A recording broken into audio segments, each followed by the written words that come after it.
আরেকটি প্রশ্ন প্রায়ই আসে অলিম্পিক ইন্ডাস্ট্রিজ নিয়ে, যে অলিম্পিক ইন্ডাস্ট্রি গত বছরে এত ভালো ইপিএস ক্যারি করার পর, প্রায় 10 টাকার উপরে ইপিএস ক্যারি করার পরেও অনলি 10% ডিভিডেন্ড কেন দিল।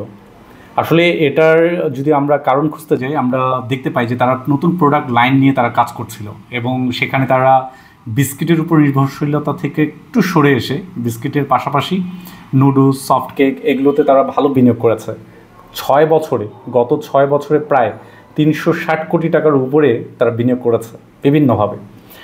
আর লাস্ট যে আমরা ফাইন্যান্সিয়াল ইয়ার, যেটাতে অলরেডি 10% ডিভিডেন্ড দিয়েছে বা ডিভিডেন্ড কম দিয়ে, মানে টাকাটা কেন কম দিল আর্নিং থাকার পরেও, সেটার one of the big reason হচ্ছে তাদের অপারেটিং কস্ট অলমোস্ট প্রায় 40%-এর উপরে এবং অ্যাডমিনিস্ট্রেটিভ কস্ট 30%-এর উপরে তাদের বেড়ে গেছিলো, যেটা প্রফিটের চাইতে অনলি 1% গ্রোথ।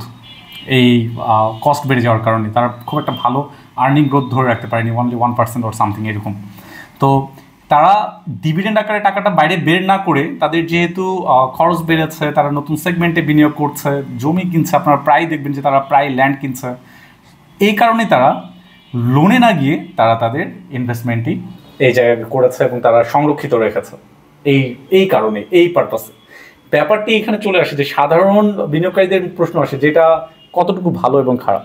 শর্ট টার্মের জন্য যদি চিন্তা করেন, অবশ্যই পাবলিক প্যানিক এখানে তৈরি হয় যে আর্নিং ভালো কিন্তু ডিভিডেন্ডের কনসিস্টেন্সি বা ধারাবাহিকতা বা হঠাৎ করে এরকম কমে যাওয়া, এটা অবশ্যই তারা ভালো নজরে দেখবে না। লং রানে ডেফিনেটলি নতুন প্রোডাক্ট লাইন চালু হচ্ছে, বাজার যদি তারা ভালোভাবে ক্যাচ করতে পারে, সামনে আর্নিং ভালোভাবে বাড়ার একটা ভালো সম্ভাবনা রয়েছে। সো লং রানের জন্য ডেফিনেটলি এটি ভালো। তবে সিকিউরিটি এক্সচেঞ্জ কমিশন কিংবা ডিএসসি, তাদের কাছে আমার একটা রিকোয়েস্ট অবশ্যই থাকবে এবং সাধারণ বিনিয়োগকারীরা আপনারাও হয়তো একমত হবেন। অলিম্পিক প্রায় দেখা যায় যে শুধু পারচেস করে যাচ্ছে ল্যান্ড, মেশিনারিজ, হাবি জাবি অনেক কিছু।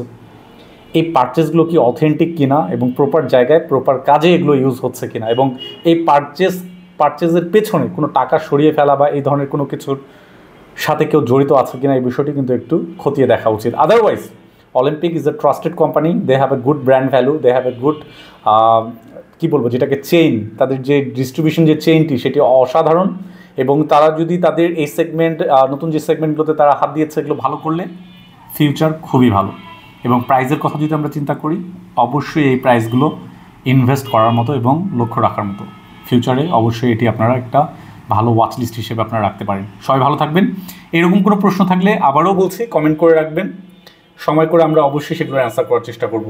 Hope for the best. আল্লাহ হাফেজ। আসসালামু আলাইকুম।